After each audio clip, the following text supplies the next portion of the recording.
Welcome, everybody, to our panel and remix. And our topic for tonight is mixing contemporary furnishings with antique furnishings like a pro. And thus, we pulled in the pros. Our panel consists of, first, Katie Eastridge, a former Tribeca gallery artist and photography teacher at the New York City School of Visual Arts, has decades of experience in the creative arts sector. Always dabbling in interior design on the side, Katie transformed her passion into a business while living in New York City, and in 1991, she moved her two sons, husband, and Eastridge Design to Princeton. Katie founded Eastridge Design after training and working as an artist and photographer in Ohio, New York, and Europe. She describes herself as a lifelong visual artist, curious and aware, working in the medium of people's homes to make them beautiful and unique. In 2010, her company launched the Eastridge Design line of upholstered furniture. These furnishings have been available in major metropolitan areas such as New York and Los Angeles, and now Princeton. Active on the national design scene, Katie participates in Design Leadership Network, leader of Design Council, and the New York chapter for classical architecture. In 2016, Eastridge Design celebrates its 25th year in Princeton. Welcome, Katie. Thank you.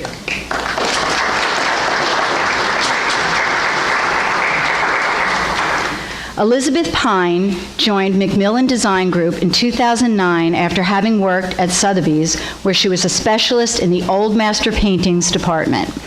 Elizabeth was brought into Macmillan to make the firm more accessible to younger clients and to clients who have never before used a full-service design firm.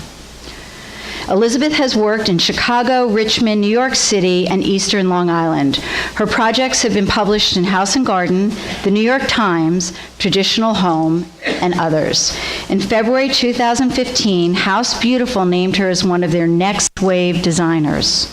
And a pied-à-terre that she decorated was featured in the July-August 2015 issue of House Beautiful. Thank you for joining us today, Elizabeth. And Maury Breyer of Breyer Studio is known for thorough historical and cultural research and commits his huge vocabulary of building materials and merchandise, including many custom-designed and one-of-a-kind pieces, into his design presentations.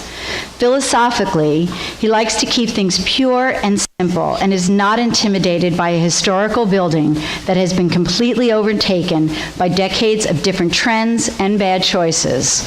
It offers the opportunity for a complete transformation back to its original architectural intention, maintaining a philosophy that is at once simple but elusive. He presents an approach to interiors that both balanced and groundbreaking. His astute assessment of project scope and client goals, coupled with innovation and daring, create a dynamic synergy that is expressed in both residential and commercial projects. Thank you, Maury. Okay, I'm going to just start a conversation, and we'll take it from there. Let's start with Katie. How would you define the word style?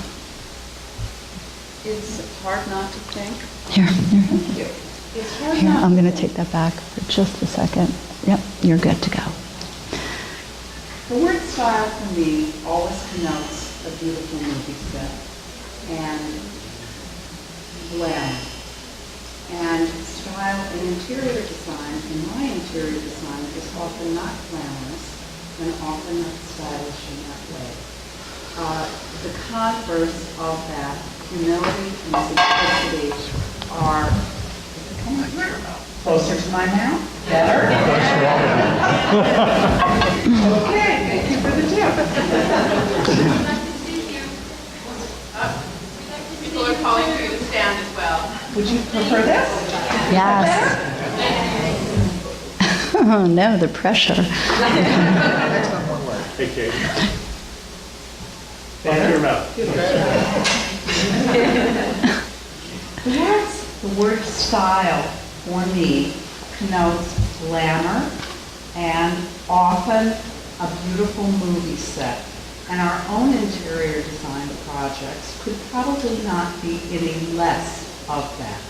Our particular orientation and interest in style involves simplicity, humility, and a wide array of mix of materials that are often drier than in today's toolbox. Do you want to try that question, Elizabeth? Yes, please. Well, I think I always, whenever I see this question, I sort of cringe a little bit because I think it's a really hard question to answer. I do think that that every single individual has their own style that they're born with, or that they develop depending on what they've really been exposed to in life. And so, you know, I think I have a very particular personal style. It always makes me smile when people see an interior that I've done, or really mostly my own projects where I have total control, and say that looks like you, that looks like something that you've done. And it just gives me a great amount of, like I said, pride. I think as an interior designer, our role when we meet with clients is to talk to them and get them and learn their personal style, and then teach them how together we're going to bring it to their home in a practical sense. Which I think is one of the challenges of being an interior designer, is to, you know, your clients often come to you with their own style that's totally irrelevant to the environment that they want to live in. Like they'll have a Palm Beach style for New York City apartment, and we have to teach them to translate that into New York City appropriate place. Maureen? So I think that I'm pretty much a hybrid of both of what you two said. What I try and do as far as style is related to my work is meet with my potential client enough times in the beginning and deduce what it is that their personalities evoke, and then in the, you know, going through the design process, the end product really needs to look like that the job has been done by themselves, that maybe a professional hasn't always been there to help them along. While you're there, Murray, don't go anywhere. Do you feel like you have a look, a design niche? Are you kind of committed to a feeling, or are you pretty global? I say that I have no taste, because, and a lot of people would probably agree with that. But I feel that my job as a designer is to be able to work in any vernacular that's presented to me. So I don't think that I have a look, but I think that you can tell I've been in the room. I like that. Do either of you want to add something to that? The whole idea of having a look, which you alluded to, that people say that they see your personality in your work. And well, yeah, I guess. I do think it is inevitable to have some. I find that no matter how hard I try, a little part of me does come up in the projects that I do. But I think that I always adapt it to what the client has asked for. So sometimes it's a very contemporary, apartment, or the traditional home in Virginia. But I think there always is noise in my signature. I think, which is why people hire the interior designer, and in the end today, they do hire you based on past work. And also the personality, really. Like who you're going to have fun with. It's a very personal experience. So I think a lot of times people hire me because they like me, and then they have faith that the look is going to come out well. We're 20 people in our firm, so what's nice, I think, the look of the firm comes across more than anything, and that is just a look of very high quality and proper proportion, and really a studied look. Katie, I know you have a very strong commitment to scale and proportion and all of that. One of the questions I was going to ask is, if you had your perfect toolbox, what would be in that toolbox? Coming from the world of art, the word tools are of great value to me. Coming from the world of art, that's my background. I love tools. The most important tool that I use every day is a tape measure and a hammer. My eyes have learned to measure as life has gone on, but I love checking because if I see that it really is 74 inches, well then I know that 36 inches round above that, et cetera, et cetera. And on some level, referring to what has been said by Elizabeth, these are the skills that we bring to our customers. It's their vision that we're trying to implement. Thank you. Elizabeth, if you had a toolbox, what would be in that toolbox? It's like that what's in your purse question, modified. It's the same, my iPhone and tape measure and a notebook. That's what it is. My toolbox is my parallel rule, my triangle, my scale, my pencil, and a lot of erasers. I still do a very, all kinds of things, old school. I sit at my drafting board and I draw it out and I erase it and I draw it and I redraw it. And I do layers on layers of sheets of things and I doodle and, get up late at night and sometimes make, notes about something that I might think of late at night. But basically, my drawing board is my toolbox. While you're there, so how do you feel about CAD and everything that's happening now? Well, we use it because, personally, I'm old school and I have to do it by hand, but then it all gets handed off to an assistant who puts it into CAD. You really can't not use it nowadays.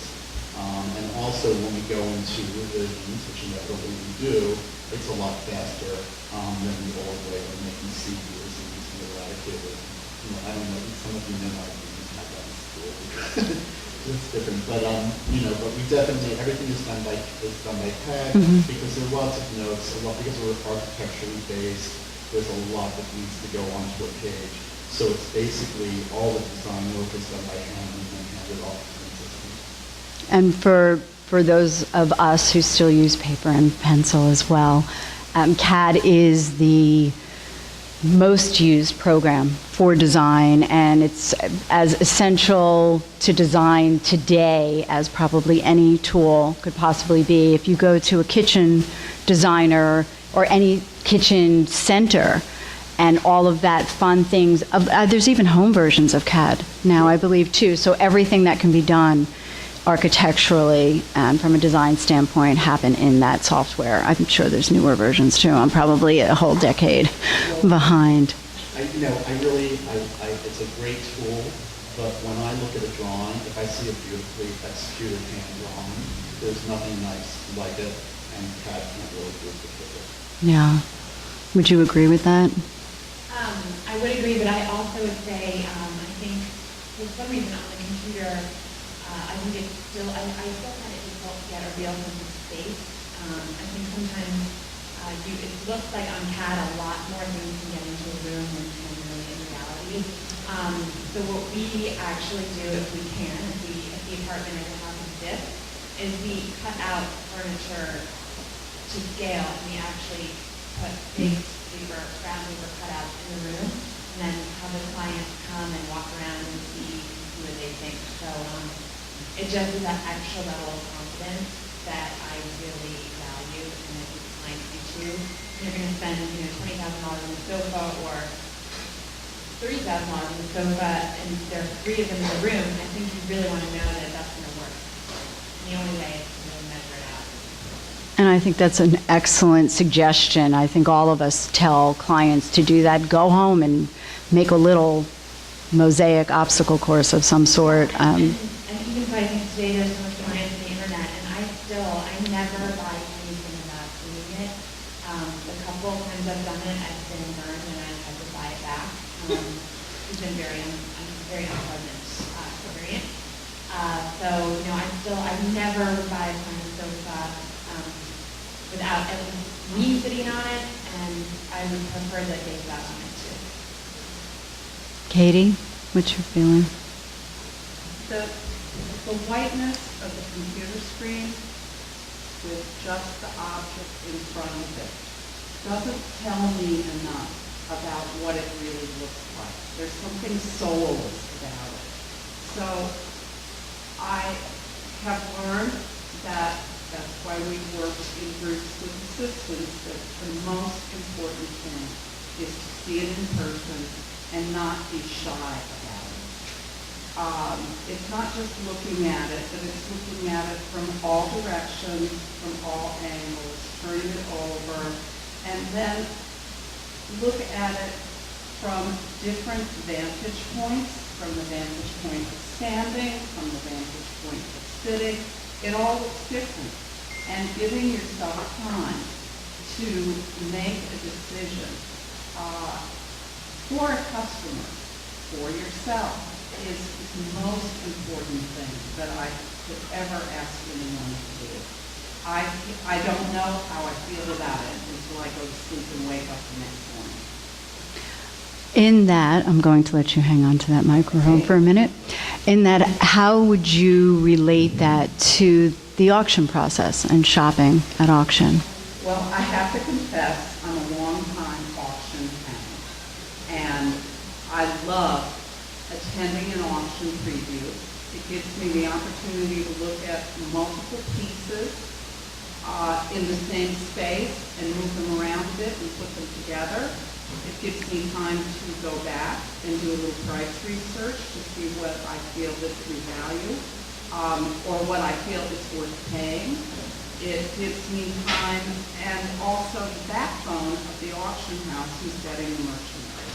So I love the auction process, and I depend upon it, and I depend upon going to a preview. There's also a little trick to the sequence of auction lots and understanding that if it's a key piece that you're using in a room, that it's lot 100, that, if the other pieces that you're planning to use come after, your customers have to be with you in the process. If lot 100 is accepted, then you really need to go for the other two. Otherwise, the whole experience and time invested by the time comes is kind of wasted. Elizabeth, I know, I've read your blog, so I know you're a bit of an auction hound as well, to steal Katie's words. I absolutely love auctions. I think first of all, I think they're so fun. I think that whenever I have a friend or a client who's interested in learning about art, so I have friends who really want to know more about contemporary art, and I gave them galleries to go to, but I said the most important thing in my opinion is to go to the auction previews, like go see the things and tell us. Because the specialists, I find the specialists in auction houses are very transparent. Very transparent, and they're driven, the prices of auction are driven by the market demand for items. So if you know how much something's worth, the price that achieved at auction is the right price, in my opinion. And whereas when you go, and I love dealers, of course, but oftentimes dealers will have bought something at auction, so if you can bid against a dealer at auction, usually the lower price. And I love that transparency, but I also, I think that auction specialists, as I said, are so helpful. They're so knowledgeable because they've seen so much. And I remember I worked in an auction house, and my boss told me, it was my back beginning, so I think also auctions taught me how to spot out quality and beauty of an object. So my boss always said that the auction house specialists are looking for the surprise, for the great beauty in an object, whereas the dealer, when they go to an auction, they're looking for the negative stuff in it. So it's really taught me to seek out beauty in objects. It may seem mundane to the ordinary eye, or they might pass by them at first, but then Maureen, same question. I know that you're very, a big part of your philosophy is something that's very unique, so I know that this is important. Well, I sort of always always study what options are coming up, and for anything that we're working on at the time, I go through them either online, through the catalog, and if there's something that I'm interested in for a client, I'll come see it at preview and I'll show them. And then, if we decide to buy something, then I come and either bid with them or they'll come with me to the auction. So we use it definitely as a tool and a place to buy things. We do very well with different types of auctions right out of here at Rago. But it's pretty much a pre-plan because we don't really buy the slot. Elizabeth, you had a thought. The one thing I think that is you do have more time to make a decision and you can take things out on your own.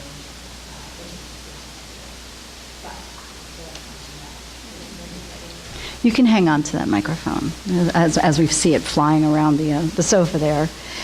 This is sort of a two-part question. So as a designer, and for all of you, as a designer, how do you unify a space? And in that, how do you feel, and I may be asking it backwards, about mixing and matching, like the notion of mixing and matching, and how do you pull that together?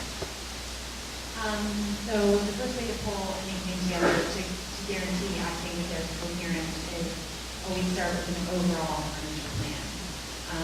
When I started being a decorator, I was still very attached to the idea of finding one object and building a room around it. And I think it's a little different here. I mean, clients will come to you with objects that they own and they'll want to incorporate them in the interior, but I think the first stop is to get an overall furniture plan and then drop that object into the furniture plan. If that makes sense. I think in terms of an overall concept of a large plan, as tempting as it is to focus on one single object, which is for me is a lover of objects.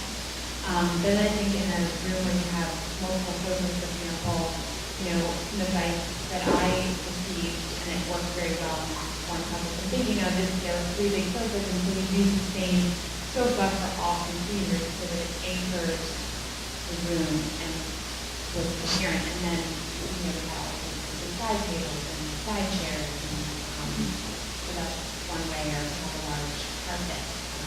You can, or in a funny bedroom, maybe do a jump on the whole floor, and have a small carpet. So I think there are many, many different ways to find wallpaper. In terms of mixing styles, I think that's fine to mix certain decades as long as everything relates to the other things. And it's hard. It's not easy. When you say relate, what do you mean by that they relate? In form, in fabric, upholstery, color, I think really helps a lot. But I don't think you can rely on color to really unify. I think there has to be a relationship between objects, between materials.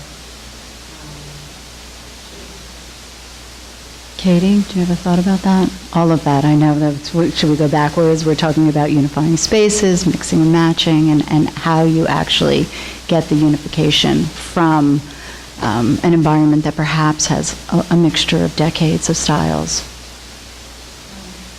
We always begin with a strong furniture plan. So the first element for us is understanding what the room, I don't want to say issues are, but on some level it is about the room's issues. Each room has a personality, and it has both strengths and weaknesses, and our role is to emphasize the strengths and help the weaknesses along. And a furniture plan is always the foundation. From that, I build upwards, and it's really all about proportion and scale. I'm super careful about what I would call the negative space, or the spaces in between objects, and how one form is the complement or strength of the other. As far as, and that takes a lot of energy to get to that point. The next part is the color and materials can harmonize disparate objects, but they can't be counted on in my toolbox to do so. I become less adventuresome on some level the more years that I do this, because the secret for me is this very tight, careful, simple relationship.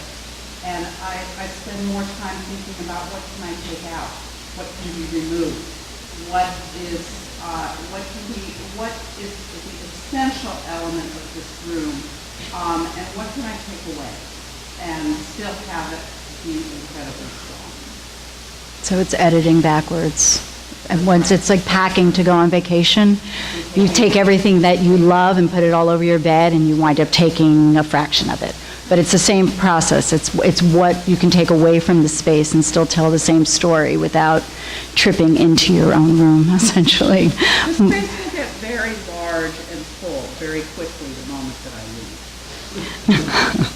Maury, in terms of mixing, matching, unification. Well, for me, I usually start with the architecture of the room and what's happened to it either over the years, or is it something bland that should stay.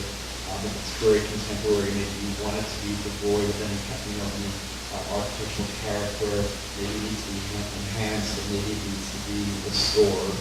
So it starts with that. So I sort of like the walls, the ceilings, the floors, and everything to sort of be, the basis. And I work on that envelope first.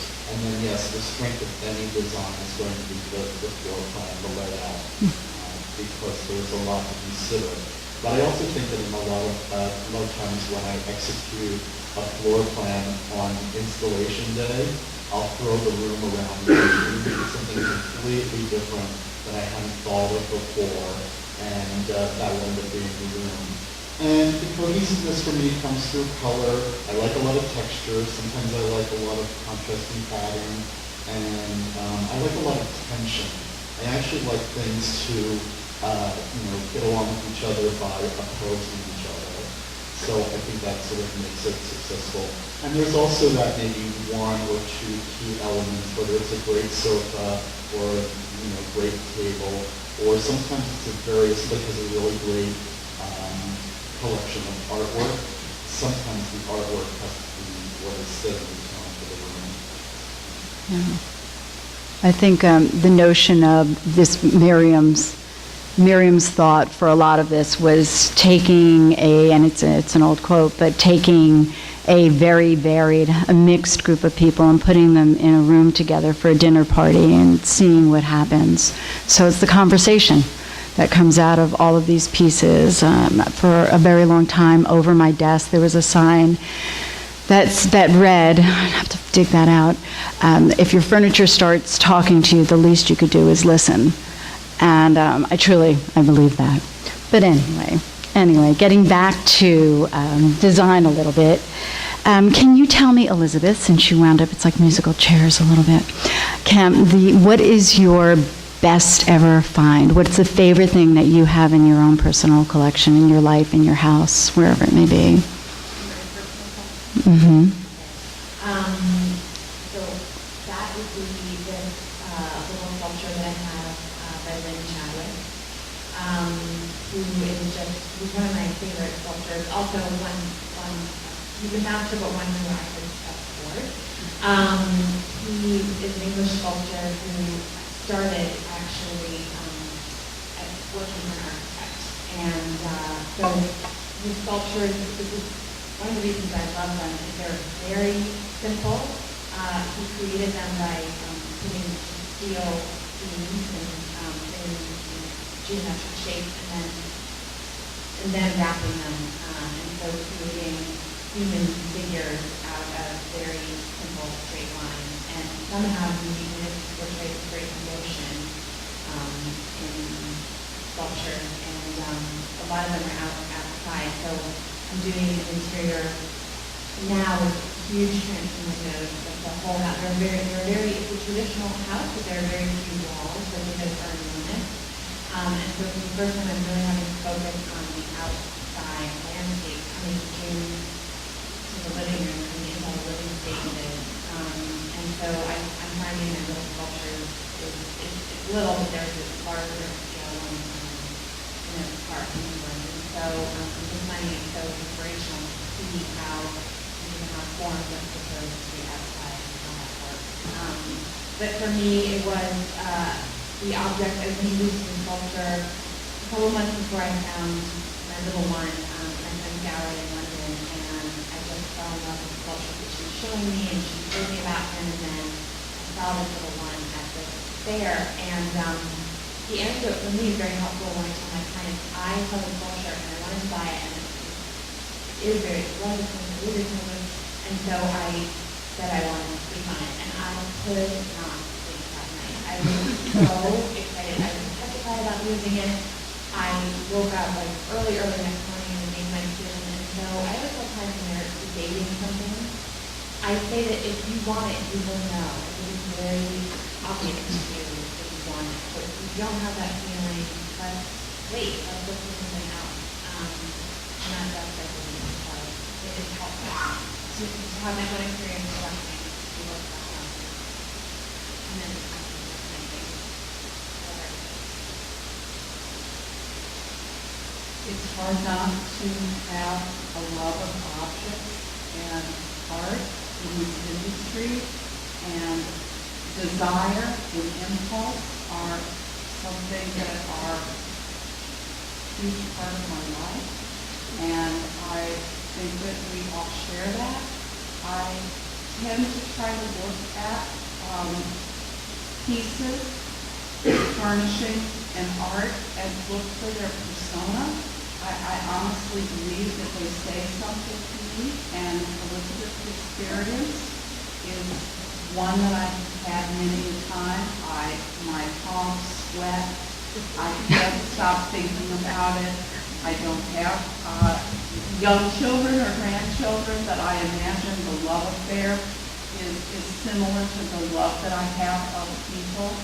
And some of the pieces that I have fallen in love with give me pleasure every day of my life. And I can describe many of them. Maury, your biggest score. Well, my favorite piece was when I first came down to Bucks County and moved into an empty cabin. We got in a car and went to the Rago flea market, and this is 20-some years ago. And I found the most incredible table. It's about 39 inches in diameter and about 22 inches high, and it has a big leg, dark leaf. It was in this milk paint, green, like silicone green milk paint, that over the years have alligated so much that the legs are all crusty. The top has so much use in it with water rings and carved initials and things in it. And because of the versatility of the table, it's functioned as a coffee table, a dining table, an end table, a console table. It's been in the living room. Right now it's in my bedroom. It's been in the guest room. It's been in the office.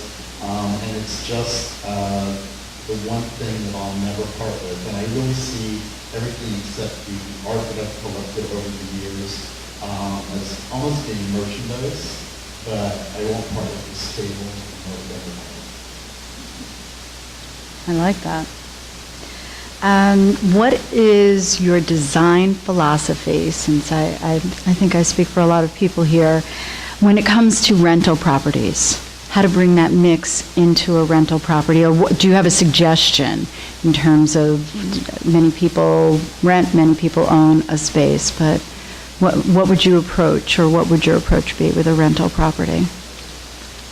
For me, a space is a space, and if you are renting and it feels, shall we say, semi-permanent, it doesn't preclude any of the things that we've discussed today.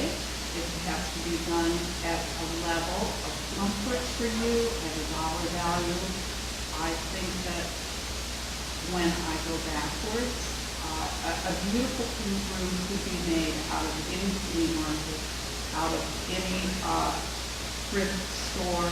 It's all about what we've discussed already: proportion, scale, color harmony, a little creativity applied to make an absolutely beautiful room. We took a little crate and barrel, inexpensive, little tiny, beautiful ceramic, white, and we made 16 lamps out of them. This was like a $100 process, but the result was fantastic. It just takes a little thinking.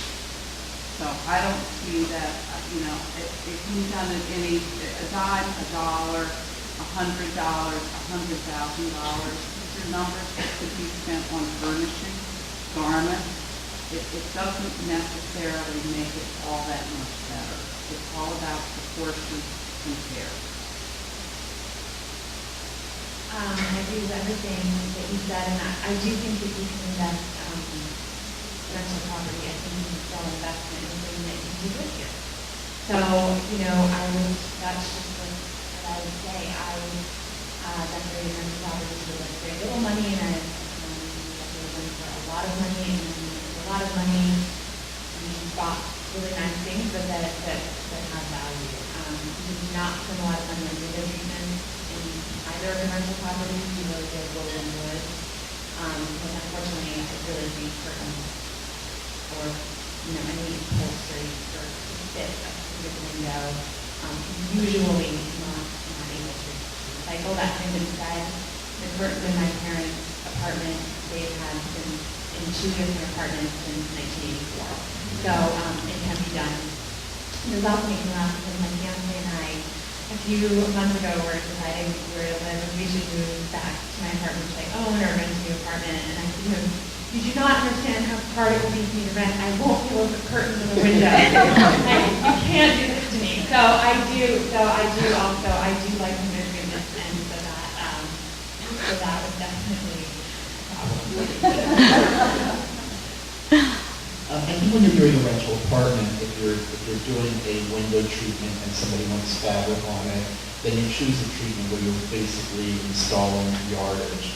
So it might be a rod with clips, and then you're sewing up lengths of yardage that can be, upcycled later on to another place. And I think you have to be careful about the scale of what you buy. I still think that you could invest in furniture that's going to transport with you. But if you have a gigantic wall, you don't buy something that's 18 feet long. You just keep that maybe a little bit conservative and build around it so that when it goes with you somewhere else, you don't have this obnoxious side piece that won't fit anywhere. So I also like components, things that break apart and come together to make something larger, things that, be multifunctional. And I also believe that you do what you want to do to the rental, because the worst thing that can happen is you don't get the security deposit. True. On both fronts. True. It is the worst thing, and yes, you won't get that deposit back. Do any of the three of you, have a favorite set design?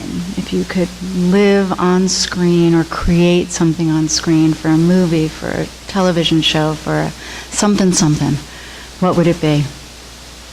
I don't. Every time I see a period piece, I think that's my favorite. I was watching Mad Men, that was my favorite. And we're watching The Crown, and that's my favorite. So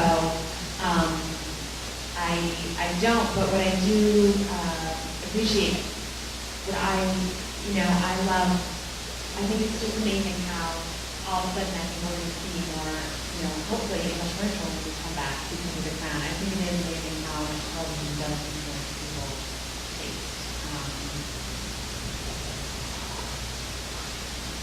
I'm so grateful to be able to watch television and movies with others, because I have never can follow the plot. I'm always looking at the decorating. I have no idea what the storyline is. I'm getting ideas over and over and over. So I could never choose a favorite. I'm influenced by everything around me, and I'm so grateful to be able to have all of these pictures.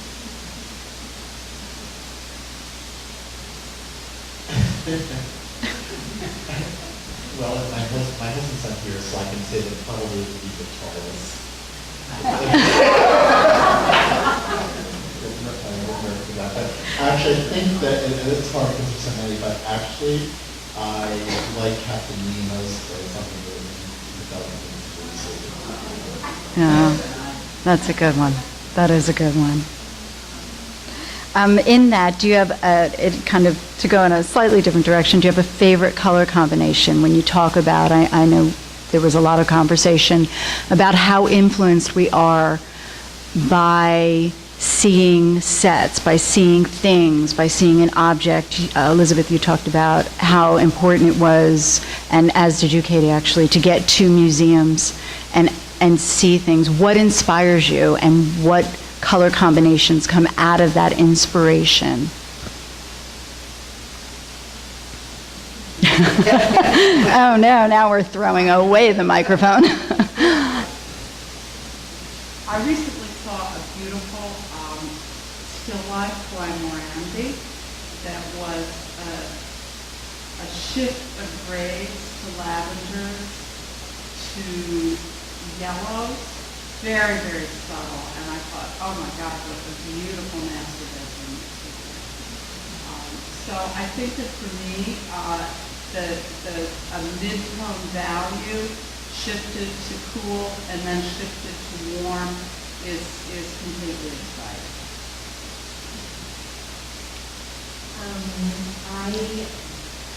Despite my best efforts, I think I always end up with very saturated colors, or neutral. But I find for me muted tones, whole muted rooms are just they're harder for me to do. It really takes a lot of effort to get to that to choose that theme. But I do think it's beautiful, and but I think naturally I go to more saturated colors. But it is funny, I go in and out of colors. So I definitely had an aqua phase because the client wanted an aqua partner was a little trying to get us there, and she wanted aqua to be the primary color. And so that's what we did, and I love doing it. But after the project management session, and I'm like, I'm never going to see aqua again. But then, lo and behold, another client is insisting on that in their foyer, and so here we go again with aqua. And it is a very soothing color, and I do love it. But I think sometimes I use it so much, and I never want to do it again. But aqua, yellow, gray, purple, green, blue.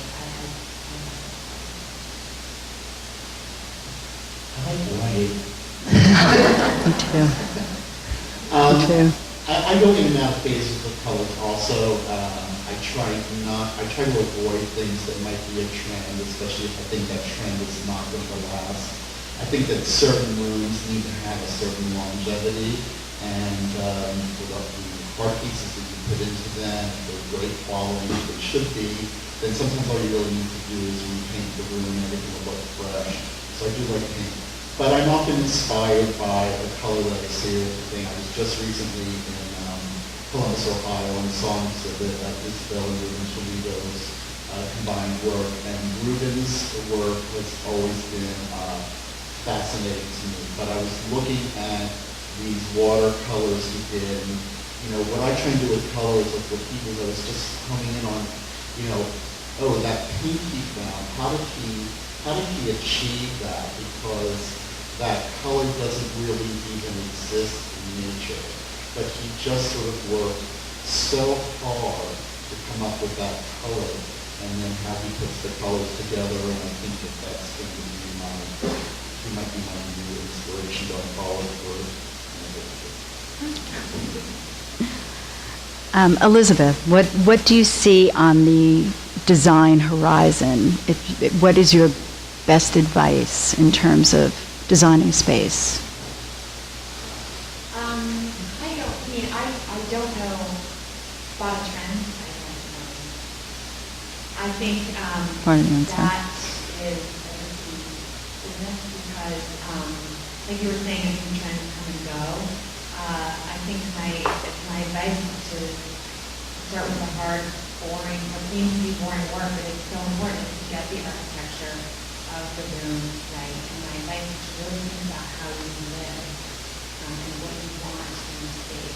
Because, And that, again, I think that's our job as interior designers to listen to a client and to sort of pluck out what they're saying, what they actually mean, or what is actually the right thing for their space. Again, we always ask for clients to kind of look up an inspiration sheet, but a lot of times their book and inspiration sheets aren't actually what they want. They just think it looks nice in the magazine, and then after a few meetings and showing them things, we suss out what they actually are talking about, or what would actually be the right thing for their space. So I think my advice to design in general is, and myself too, I remind myself all the time, to be flexible, to have an open mind, not to get too locked into what you see in the magazine and trying to recreate that exactly. But as you were saying, like when you have a furniture plan and it's all set, but moving day, you can change things around. And you've got to remain fluid and open to all influences, all periods. Say like, I read a few years ago that wallpaper was out, and I thought that's the dumbest thing I've ever heard in my life. Like there are so many different kinds of wallpaper. You can have grass top, you can have gloss wallpaper, you can have leather walls, anything. And I actually think the wallpaper will always be a cheap way actually to unite a room. You can have a beautiful wallpaper, inexpensive wall carpet, and all Crate and Barrel furniture, and it looks awesome.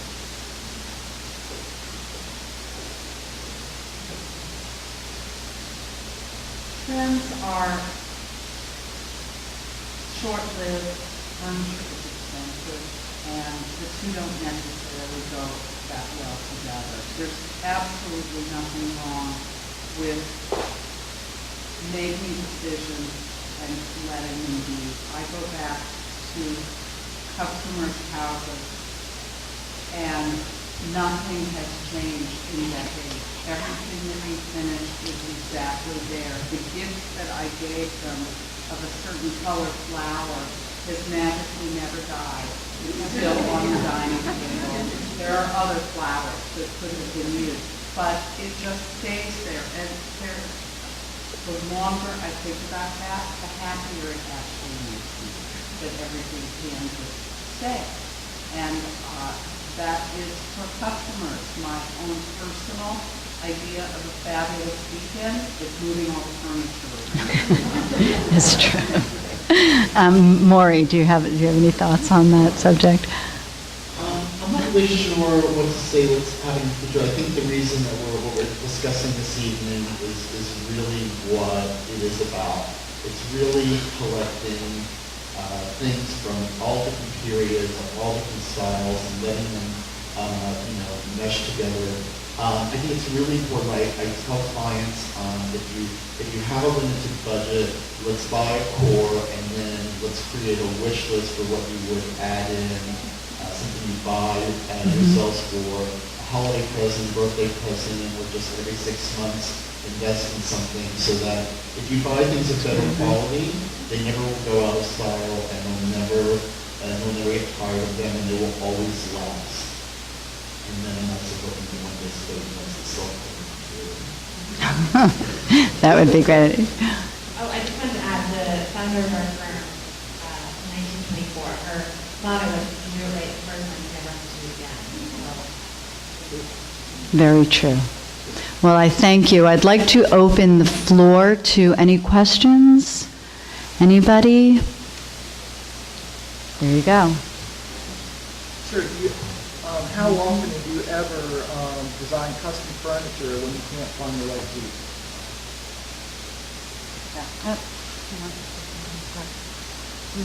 Let me see, actually,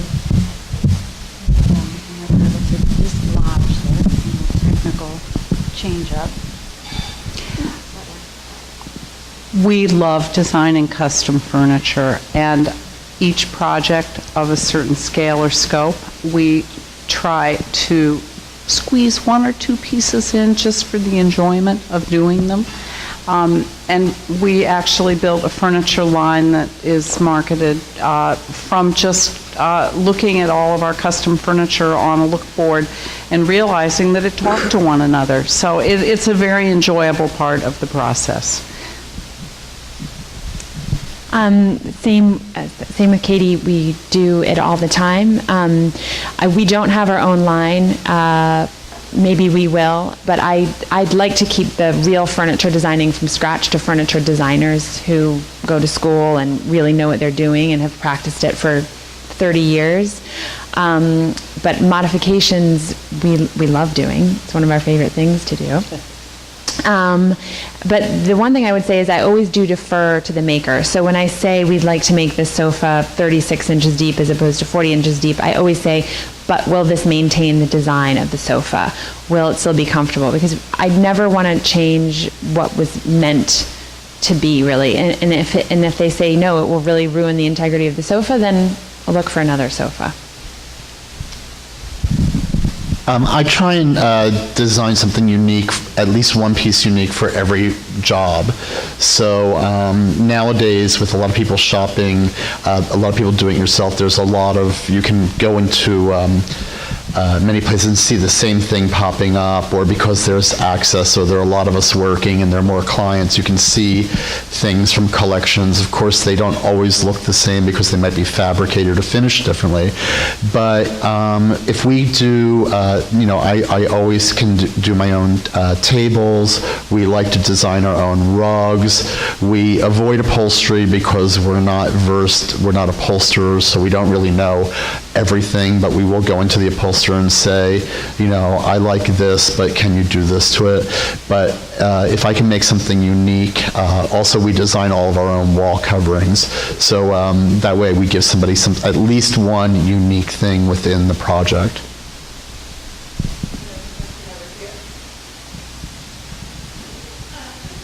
Discuss the importance of lighting.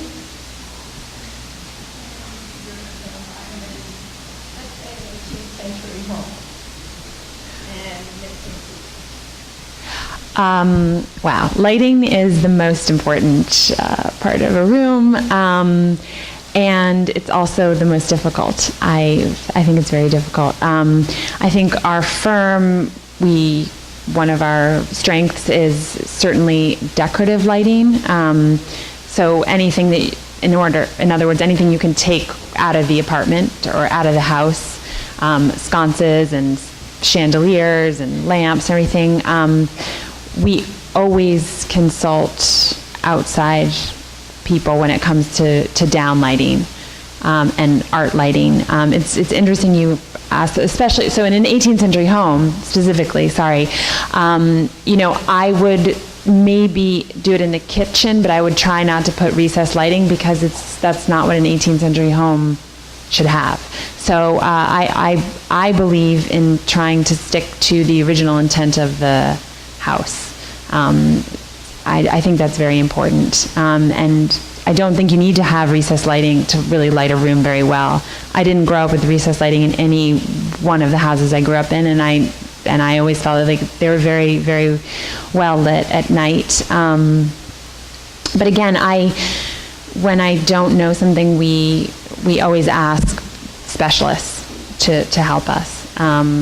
And I think that's important. So we'll hire outside specialists and guide them and give them our opinion, but leave the final say to them. I agree completely. Lighting is very important. It is one of the hardest things to do well. When it's done very well, it works beautifully. I have also experienced that we have to depend upon customers to turn it on. So occasionally we just have those that are never going to, and so we've backed our way into all new projects of asking them how they really feel about turning on lights. Sometimes they just won't. The house, we typically work in houses. The house's natural light of everything is the most important, and some awareness of how to simply augment it and where is light needed is a key element. I also agree with Elizabeth that recessed down lighting is for homes that were built after a certain era, and to honor the original architecture is really important. We just, for our business, bought a very small, beautiful Georgian building in Princeton, New Jersey from 1735, and I think I bought it because it had beautiful natural light on 3 sides. Agreed that lighting is really the most, one of the most important things. I like a lot of lighting, and I like a lot of flexibility. So I've often been accused of overlighting, but I like to have that opportunity to set scenes. And we do like to use a lot of technology. So we often do put a lot of, we use a lot of recessed lighting, but the recessed lighting we use is extremely subtle. We try and stay on top of all new technology. So the smaller we can get a bulb, we'll go with that. And, I like it so that when you walk into a room, you can push a button and it can be one scene or something else, and maybe something keys up on the artwork and dims everything else, a general glow. But I like a varied approach to lighting within a room. I have a question, and I'll go over there. What manufacturers, designers, makers, who aren't just of the trade, do you admire, who make good quality, handsome things that people in the audience who aren't designers could buy? Any? On the less expensive scale, I love CB2. I absolutely love it. I think it's one of the greatest. I actually tried to see if I could buy stock in CB2. I loved it so much. Sadly, a private company. But I think it's great. I like Crate and Barrel. I think Lee Industries is good. It's inexpensive upholstery that is really nice quality. There are so many places in the higher end. There's Liz O'Brien. Any dealer, I love Rago, is open to everyone. So I don't know. There are just so many resources. I love Muji, and I like IKEA.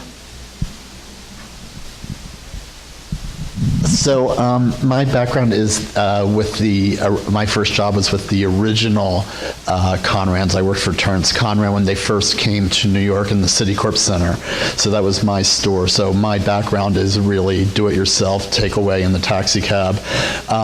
So I I do like IKEA. I like West Elm. I don't think that everything that all of these places makes is great, but they're always worth a look because there is often great product that's produced well at a great price. And if you are somebody who likes change, having access to those things that are somewhat disposable, I think is a fun thing to play with seasonally or every couple of years.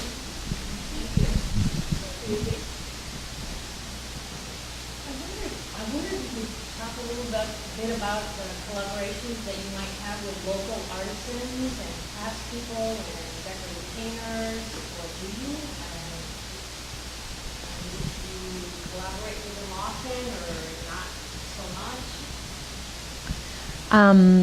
much? We collaborate with them on almost every project that we do on something or another, and it's definitely one of the highlights of my job. It's one reason I love interior design, because I think it's one of the last fields where people are actually making things, and oftentimes people will have learned to make what they're making from their father or their grandfather. I think that workshop culture is so important, and I think it's been really lost. I think it's dying, and so whenever I can ever support that, I do, and so does everyone at our firm.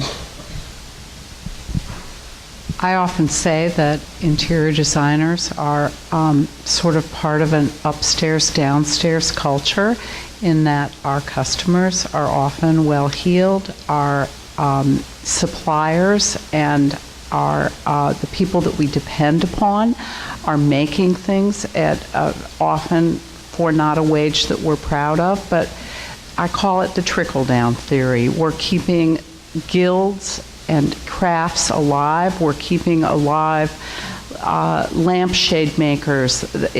We're keeping alive the application of leather skins. These things, every year I learn more, and I learn the most from the people who make things for us. It's what keeps me wanting to work year after year, is to just see more about how things are done. I love the shops. It's the best part of our job. Always, and Bucks County is a wealth of artisans here that I fully take advantage of.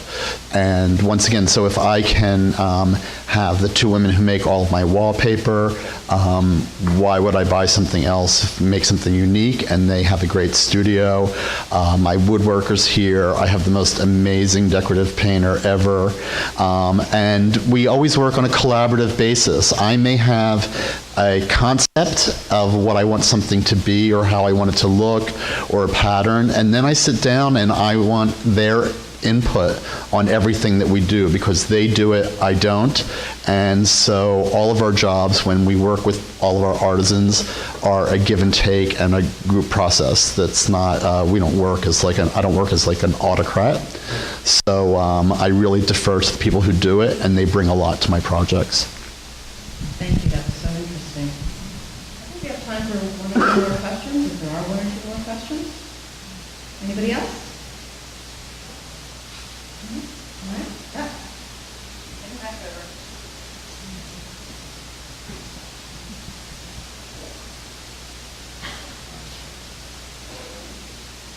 Can you just say a few words about how the internet has changed business?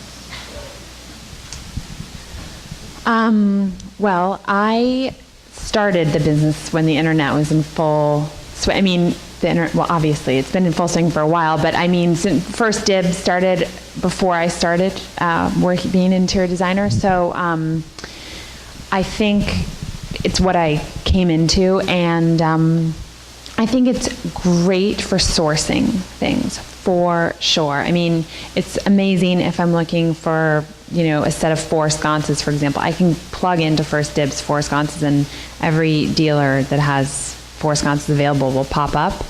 But you still have to see everything. So even when I do a search in First Dibs, I only search for things in New York City, because I have to go and see things. But what's nice about the internet is one search can inadvertently lead you to another. I think Instagram is unbelievably helpful. I've sold a lot of things off of Instagram.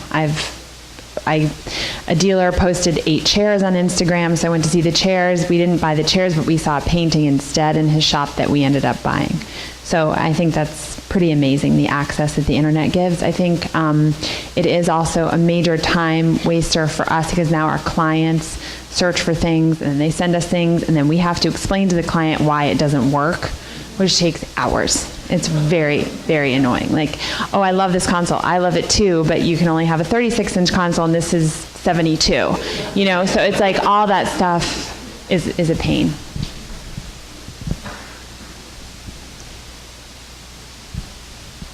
I agree.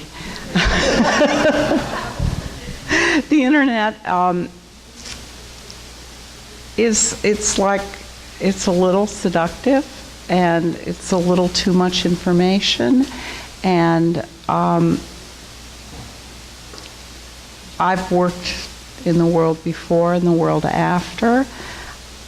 I find I need to cleanse my mind of visual imagery for several hours a day, other than sleep, just to be able to visualize. And the phone is quite seductive. I really do believe in a peaceful mind in the negative space upstairs, and I find that the internet is a barrage of information. And it's seductive to me, because there's nothing I love more than visual imagery. So it's like a siren call. It's like I want to get around the island quickly. It is a great tool for research. For every project, we like to shop individually. I like to get into the rooms and look at everything, but it allows me to see my vendors' complete collections and pull out tear sheets from the office and then decide, edit from there and then go see things in person. It's also a great reference guide. It's a great reference guide for historical research, current research. I don't use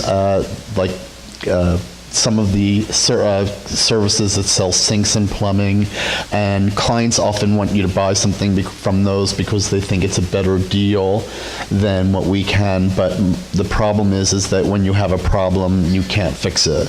So I draw the line with clients as to, where we will buy things. If they find something that we're showing them and say, well, I found this for $50 less online, I say, well, then you can buy it, but then you're responsible for it, because if something happens, you need a cartridge for a faucet, who are you going to call?